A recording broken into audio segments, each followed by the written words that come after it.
কাল ভোট উৎসব। আজ কেন্দ্রে কেন্দ্রে পাঠানো হচ্ছে ব্যালট বাক্স ও পেপার সহ ভোটের সরঞ্জামাদি। কঠোর নিরাপত্তা বলয়ে পুরো দেশ। ভোটের ছুটিতে উৎসবের রং। আজও দলে দলে বাড়ি যাচ্ছে মানুষ। প্রায় ফাঁকা রাজধানী।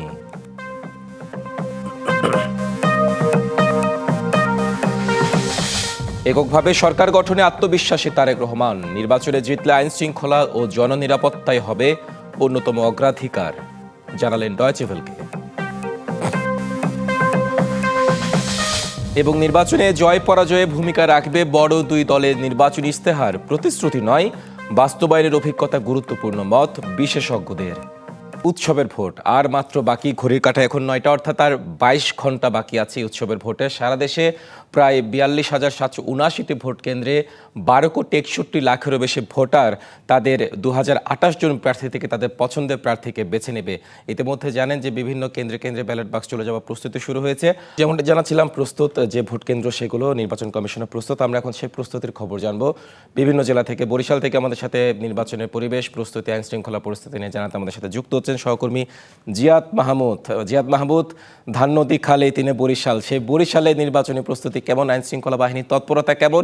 ভোটারদের মধ্যে উৎসব যে ভাব সেটি কেমন দেখছেন? সবকিছু মিলিয়ে জানাবেন। রাহাব, আর ২২ ঘন্টা পর কিন্তু সেই ভোটের ক্ষণ ঘনিয়ে আসছে এবং আপনাকে জানিয়ে রাখি যে বরিশাল বিভাগের প্রায় ৭৯ লক্ষ ভোটারের বিপরীতে ২,৮৩৮টি ভোট কেন্দ্র প্রস্তুত রাখা হয়েছে, যার মধ্যে বরিশাল জেলায় ২৩ লক্ষ ভোটারদের বিপরীতে ভোটারদের জন্য তাদের ৮৩৩টি ভোট কেন্দ্র প্রস্তুত রাখা হয়েছে, যার মধ্যে ঝুঁকিপূর্ণ কেন্দ্র অর্ধেকের বেশি বলে প্রশাসন থেকে জানানো হয়েছে। অতি গুরুত্বপূর্ণ এই কেন্দ্রগুলোতে যে অধিকতর নিরাপত্তা ব্যবস্থা জোরদারের তারা চেষ্টা করছেন। পাশাপাশি আপনাকে জানিয়ে রাখি যে বরিশালের রাস্তাঘাট অনেকটাই ফাঁকা। নিরাপত্তা আইন শৃঙ্খলা বাহিনীর কাজে যারা নিয়োজিত রয়েছেন তারা কিন্তু তাদের কার্যক্রম পরিচালনা করছেন। আমরা আপনাকে জানিয়ে রাখি যে এবারে বরিশালে আইন শৃঙ্খলা পরিস্থিতি নিয়ন্ত্রণের জন্য প্রায় ১৬,০০০-এর মতো আইন শৃঙ্খলা সদস্য তারা কিন্তু কাজ করবেন মাঠে। এবং সব মিলিয়ে আপনাকে যদি একটু হিসেবটি জানিয়ে রাখি যে জেলায় পুলিশ সদস্য থাকবেন ১,৩৪২ জন, পাশাপাশি ৯৯টি মোবাইল টিম এবং ১২টি স্ট্রাইকিং টিম তারা কাজ করবেন। অন্যদিকে বরিশাল মেট্রোপলিটন পুলিশের পক্ষ থেকে প্রায় ১,৫০০-১,৫০০-এর মতো সদস্য তারাও কিন্তু কাজ করবেন ১৯৯টি কেন্দ্রের নিরাপত্তা নিশ্চিত করতে। এবং আধুনিক প্রযুক্তির অংশ হিসেবে ১০৩টি যে বডি অন ক্যামেরা তারা ব্যবহার করবেন। পাশাপাশি সবচেয়ে বড় জনবল থাকবে আনসার বাহিনীর সদস্য, প্রায় ১০,৮২৯ জনের মতো আনসার ও বিডিপি সদস্য তারা কাজ করবেন। প্রতিটি কেন্দ্রের জন্য ৩ জন সশস্ত্র সহ মোট ১৩ জন আনসার সদস্য দায়িত্ব পালন করবেন। এবং ভোটের মাঠে আমরা বিগত কয়েকদিন ধরেই দেখছি যে সেনাবাহিনী কাজ করছে, তারা আইন শৃঙ্খলা রক্ষার জন্য মাঠ পর্যায়ে কাজ করছেন। এবং বরিশাল জেলায় ১,০০০ থেকে ১,৫০০-র মতো সেনা সদস্য মোতায়েন করা হয়েছে। এবং গড়ে প্রতিটি উপজেলা ১০০ জন এবং মেট্রোপলিটন এলাকায় ৪০০ জন সেনা সদস্য অবস্থান করবেন। পাশাপাশি বিজিবির যে সদস্য ১৪ প্লাটুন সদস্য জেলার বিভিন্ন স্থানে মোতায়েন করা হবে। এবং আপনাকে জানিয়ে রাখি যে নদী বেষ্টিত অঞ্চল হওয়া বরিশালের যে জলপথে, সেই জলপথেও কিন্তু নজরদারি বাড়ানোর জন্য এখানে বানুজ সালাম নদীপথগুলোতে অবস্থান করবে। পাশাপাশি যে বরিশাল বিভাগের অন্যান্য জেলা রয়েছে বরগুনা কিংবা ভোলায়, সেখানে কোস্টগার্ড নৌবাহিনী তারা কাজ করবেন। এবং জেলা রিটার্নিং কর্মকর্তার পক্ষ থেকে জানানো হয়েছে নির্বাচনকে ঘিরে নিরাপত্তা ব্যবস্থা ক্রমাগত বাড়ানো হয়েছে এবং কোনো ধরনের অপ্রীতিকর ঘটনা এড়াতে আইন শৃঙ্খলা বাহিনীকে কঠোর নির্দেশনা দেওয়া হয়েছে। পাশাপাশি আমরা কয়েকদিন আগে এখানে আমরা যতদূর জেনেছি যে স্বরাষ্ট্র উপদেষ্টা এসেছিলেন, তিনিও বলেছেন যে ঝুঁকিপূর্ণ যে কেন্দ্রগুলো রয়েছে সেই কেন্দ্রগুলোতে আইন শৃঙ্খলা বাহিনী, বিশেষ করে এখানে আইন শৃঙ্খলা বাহিনীর পাশাপাশি যে সিসি ক্যামেরা, সেই সিসি ক্যামেরা থাকবে।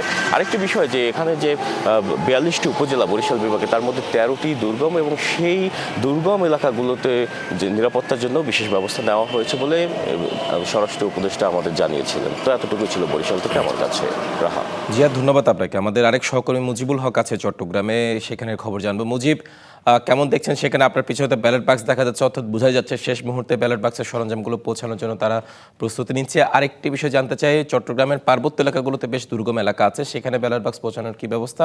ইতিমধ্যে পৌঁছানো গেছে কিনা? আর যেগুলো ঝুঁকিপূর্ণ আসন আছে সেখানে নিরাপত্তা ব্যবস্থা কেমন তৎপর আছে? আমাদেরকে জানাবেন সার্বিক বিষয়গুলো।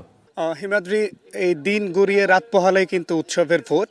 সারা দেশের মতো চট্টগ্রামের 16টি সংসদীয় আসনে আমরা ব্যাপক প্রস্তুতি লক্ষ্য করছি। আপনি জানেন চট্টগ্রামের 16টি সংসদীয় আসনের মধ্যে 3জন রিটার্নিং কর্মকর্তা দায়িত্ব পালন করছেন। এর মধ্যে 10টি আসনে চট্টগ্রামের জেলা প্রশাসক, 5টি আসনে চট্টগ্রামের বিভাগীয় কমিশনার এবং 1টি আসনে চট্টগ্রামের যিনি আঞ্চলিক নির্বাচন কর্মকর্তা আছেন তিনি দায়িত্ব পালন করছেন না। ইতিমধ্যে আমরা যতটুকু জেনেছি যে 10টি আসন যে জেলা প্রশাসকের কার্যালয় থেকে যে সমস্ত ভোটের সরঞ্জামাদিগুলো আছে সেই সরঞ্জামাদিগুলো পৌঁছানোর যে সার্বিক কার্যক্রম সেটি ইতিমধ্যে প্রায় সম্পন্ন হচ্ছে।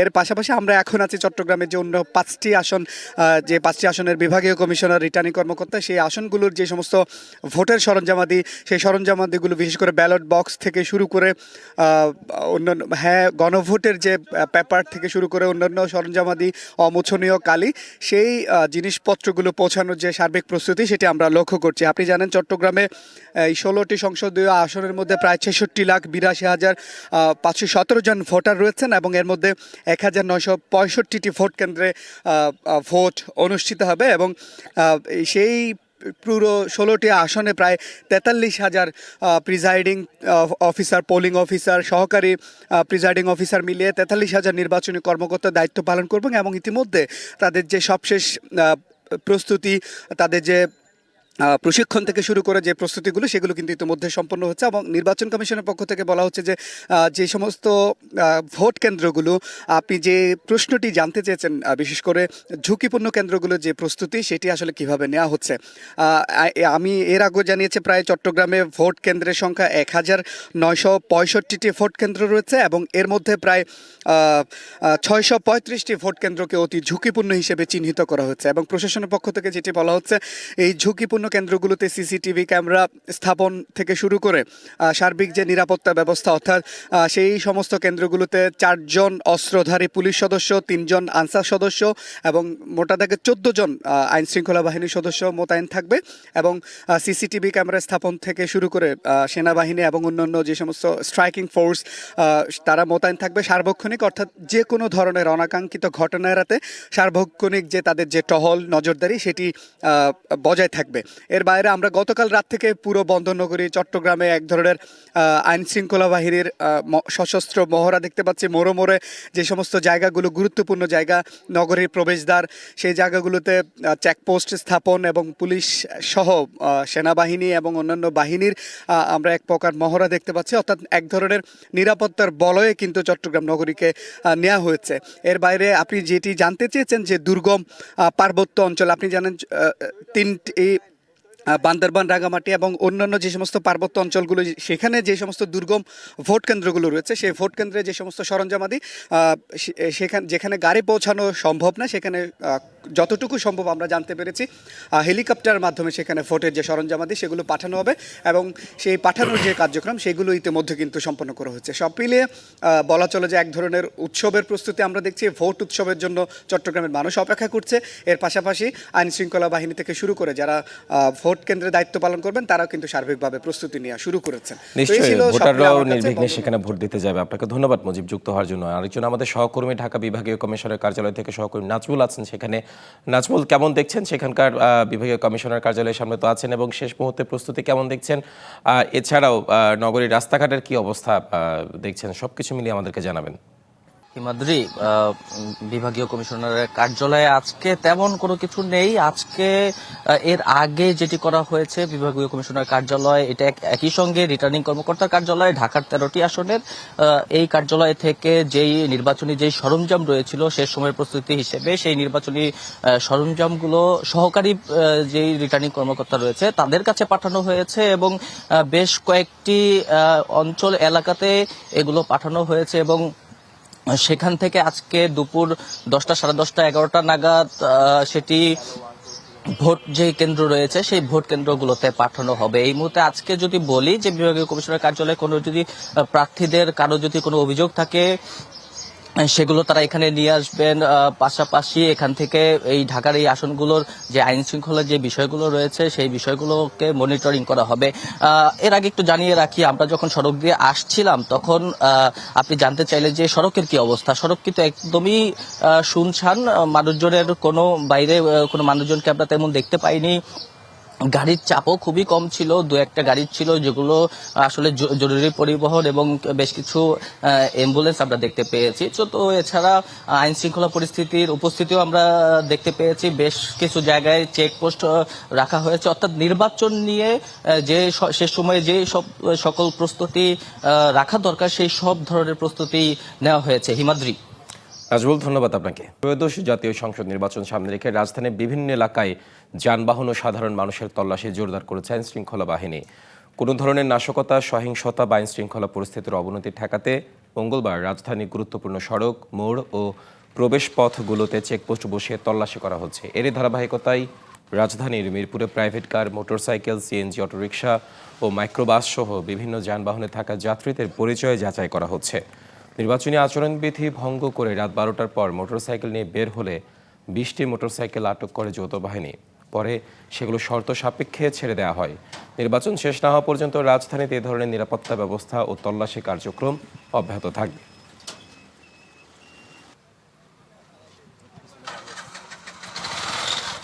একে তো টানা 3 দিন সরকারি ছুটি ও ভোট দিতে, তার উপর উৎসবের ভোট, তো সবকিছু মিলিয়ে রাজধানী ছাড়ছে নগরবাসী।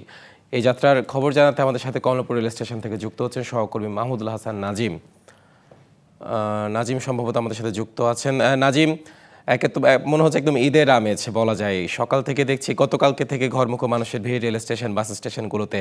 সবার এবার ঈদ যাত্রা হলো, এবার কিন্তু ভিন্ন যাত্রা, ভোটের যাত্রা, ভোট দেওয়ার জন্য যে যাত্রা, সেটি কেমন দেখছেন সবকিছু মিলিয়ে সেখানকার তাদের ভোট যাত্রা? হিমাদ্রি, আপনি ঠিক বলেছেন যে আসলে গতকাল থেকে কিন্তু যে ঈদের একটা আমেজ, ঈদের পূর্বের মুহূর্তে বাড়ি যাওয়ার জন্য যে নগরবাসী তাদের একটা প্রাক প্রস্তুতি থাকে, সেটির কিন্তু একটি মহড়া হয়ে গেল এইবারের ভোট উৎসবে। সারা দেশে ভোটের জোয়ার বইছে, তার সঙ্গে নগরবাসীও যোগ দিয়েছে। আর সেই যোগ দিতে গিয়ে কিন্তু আসলে বাস এবং রেল স্টেশনগুলোতে ছিল উপচে পড়ার ভিড়। গতকাল থেকে কিন্তু অনেক জায়গাতে কিন্তু যাত্রীদের উপচে পড়া ভিড় ছিল, লক্ষ্য করা গেছে। কিন্তু গতকালের তুলনায় আজকে কিন্তু অনেকটাই যাত্রী তুলনামূলক অনেকটাই কিন্তু কমে আসছে, আর যথারীতি ট্রেনগুলো ছেড়ে যাচ্ছে। সব মিলিয়ে আসলে আমি তাদের সঙ্গে জানার চেষ্টা করেছিলাম কিছুক্ষণ আগে, কিন্তু আমাদের সঙ্গে 9টার বুলেটিনে আমরা দর্শকদের কাছে জানার চেষ্টা করেছি এবং যারা আসলে দেশের বাড়িতে যাবেন তাদের সঙ্গে জিজ্ঞাসা করেছি আসলে দীর্ঘদিন পরে তারা কিন্তু আসলে তাদের যে জায়গাটা ছিল তারা আসলে কখনো বিগত সময় যে আসলে ভোটের উৎসব, যেটি আসলে একতরফা নির্বাচন ছিল, সব মিলিয়ে কিন্তু তাদের অভিযোগ ছিল আসলে তারা ভোট দিতে পারেনি। তারা নতুন প্রজন্ম যারা আছেন তারা কিন্তু চাচ্ছেন এবার গিয়ে নতুনভাবে তারা নতুন প্রত্যাশা এবং প্রাপ্তি যেন নতুন সরকারের কাছে থাকে এবং তাদের ভোটাধিকার প্রয়োগ করে। আগের বুলেটিনে ঠিক দর্শকরা এই কথাটি বলার চেষ্টা করেছে। এখন ট্রেনের জন্য অপেক্ষা করছে এমন একজন যাত্রী, তার সঙ্গে আমরা কথা বলবো, জানার চেষ্টা করব আপনার নাম এবং কোথায় যাবেন এবং আপনি যাওয়ার আসলে উদ্দেশ্যটা কি। আমার নাম সুলতান মাহমুদ, আমি সান্তাহার যাব আর ভোটের জন্য যাচ্ছি। ভোট একটু ঈদের মতো আনন্দ হয়, এই উপলক্ষে যাচ্ছি। আসলে আপনারা যে তরুণ প্রজন্ম, যেটি প্রায় 2 কোটিরও বেশি বা এর সম্ভাবনা যে প্রজন্ম এবার ভোটাধিকার প্রয়োগ করবে, আসলে তারা চাইলে পরিবর্তন করতে পারে। আপনারা আসলে কোন দিকটাতে সরকার গঠনের পর বা সরকার গঠনের জন্য ভোটাধিকার প্রয়োগ করলে আপনার কি প্রত্যাশা থাকবে একজন তরুণ প্রজন্ম হিসাবে? একজন তরুণ প্রার্থী হিসাবে আমি বলতে চাই যে দেশের উন্নয়ন যে করবে যোগ্য প্রার্থী দেখে আমরা ভোট দেব। আপনাদের কোনো চাওয়া পাওয়া আছে কিনা? আপনি স্পেসিফিক নিশ্চয়ই স্টুডেন্ট বা আপনি হয়তো চাকরি প্রত্যাশী, আপনার আসলে কি চাওয়া থাকবে? আমাদের জন্য কর্মসংস্থান যেন বৃদ্ধি করে, এইরকম প্রত্যাশা আছে। জি, আমরা আরেকজনের সঙ্গে কথা বলবো এবং জানার চেষ্টা করব। আমি একটু জানার চেষ্টা করবো আপনি কোথায় যাবেন এবং কেন যাবেন এবং এইখানকার পরিস্থিতি কেমন দেখেছেন? অনেক পরিস্থিতি অনেক ভালো, কিন্তু আমি যাবো রংপুরে। আমি চাচ্ছি আমার যে নতুন যে ভোটার আনটি আমার যে ভোট যে হয়েছে, যে ভোটটা তো দিতে পারে, আমার যে প্রাপ্য যেটা আমি যেন এটা দিতে পারি, তার জন্য যাচ্ছি দেশের বাড়িতে। তো সব মিলে আসলে হিমাদ্রি যেমনটি শুনছিলেন, আমি আগেও বলেছি এবং জানার চেষ্টা করেছি, বলার চেষ্টা করেছি তারা আসলে কি চাচ্ছে। তারা আসলে উৎসবের যে তাদের ভোটাধিকার প্রয়োগের ক্ষেত্রে তারা তাদের যে প্রাপ্তি এবং প্রত্যাশা যেন সমন্বয় ঘটে, সব মিলিয়ে তারা এই বিষয়গুলো নিয়ে একটু কথা বলার চেষ্টা করে। আমি আরেকজন যারা আসলে যাওয়ার জন্য যিনি প্রস্তুত হয়েছিলেন, এবং আপনি তো কোথায় যাবেন এবং আপনার নাম কি এবং কোথায় যাবেন, যাওয়ার উদ্দেশ্যটা কি একটু?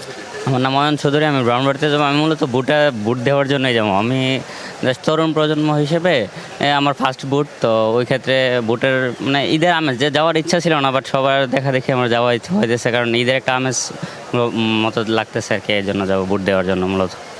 এবং আপনার কাছে রাষ্ট্রের কাছে যে নতুন সরকার আসবে, আপনারা যাকে সর্বোচ্চ যে নতুন তরুণ ভোটার হয়েছেন তাদের কাছে আপনার তাদেরকে না, আমার এখন আগামী প্রজন্মতে যে সরকার আসবে তার কাছে আমার চাওয়াটাই থাকবে যাতে মানে শিক্ষার্থীদের ভালো একটা মানে কর্মসংস্থানের দিকগুলা তুলে ধরা হয় আর কি। আর হিমাদ্রি, যেমনটি আসলে তিনি বলেছিলেন যে ট্রেনের ব্যবস্থা সকাল থেকে কিন্তু যথারীতি সবগুলো ট্রেন ছেড়ে গিয়েছে। এখন যে ট্রেনটি আসলে যাওয়ার জন্য তারা প্রস্তুত রয়েছে, এখান থেকে ছেড়ে যাবে।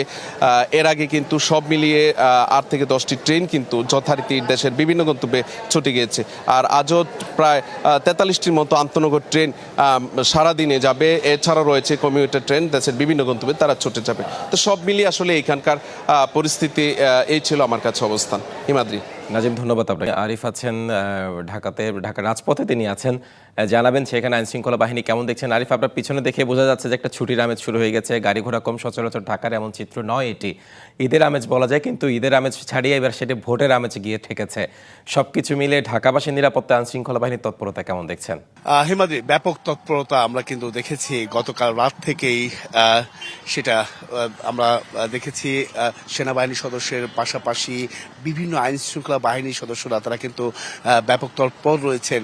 তার কিছুক্ষণ আগেই গুলশান 1-এর বিজিবির একটি টহল আমরা কিন্তু যেতে দেখেছি, এমনকি তারা পর্যায়ক্রমে ধারাবাহিকভাবে তারা কিন্তু এই নিরাপত্তা ব্যবস্থার যে তৎপরতা সেটা কিন্তু হয়তোবা বিকেলের পর থেকে আর একটু বাড়িয়ে দেওয়া হবে বা বাড়ানো হবে বলেও কিন্তু তারা আমাদেরকে জানিয়েছেন। এর পাশাপাশি যদি আমি একটু বলতে চাই যে এখানে নিরাপত্তার পাশাপাশি সাধারণ মানুষের মধ্যে কিন্তু একটা আমেজ, যেটা আসলে ঈদের আমেজ যে বিষয়টা আমরা সবসময় লক্ষ্য করি, সেই ঈদের আমেজকেও হার মানিয়েছে বলা যায় যে এই নির্বাচনী আমেজ।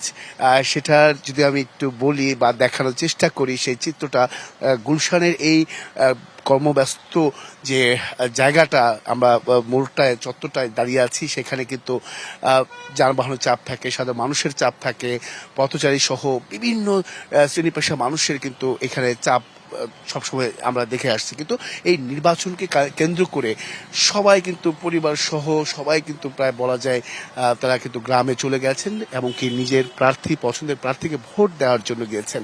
এমনকি যারা আছেন এখন তারা মূলত দিন আনে দিন খায় যে শ্রমজীবী মানুষরা এখানে অবস্থান করছেন, তারাই কিন্তু আছেন, এমনকি যারা ভোটার তারাই আছেন। আর সেক্ষেত্রে বলা যায় যে যানবাহনের সংখ্যাটা একেবারেই নেই, যানবাহনের চাপ একেবারেই নেই, পাশাপাশি মোটরসাইকেলের সংখ্যা একেবারেই নেই, এমনকি সিএনজি 2-1টি চলছে, পাশাপাশি রিক্সাও চলছে। তো সবকিছু মিলে বলা যায় যে নিরাপত্তার পাশাপাশি সাধারণ মানুষের যে আনাগোনা সেই সংখ্যাটাও কিন্তু কমে গেছে। এমনকি নিরাপত্তা ব্যবস্থা অবশ্যই জোরদার করা হয়েছে। সাধারণ মানুষ বা ভোটার তারা কিন্তু বলছেন যে আগামীকাল আসলে অপেক্ষায় আছেন কখন তারা ভোট কেন্দ্রে গিয়ে নিজ প্রতীক বা পছন্দের প্রার্থীকে ভোট দিবেন, কখন ভোট দিবেন সে অপেক্ষায় কিন্তু সাধারণ ভোটাররা অপেক্ষায় আছেন বলা যায়। তো এই ছিল হিমাদ্রি এখান থেকে সবশেষ। হিমাদ্রি। আরিফ, ধন্যবাদ আপনাকে।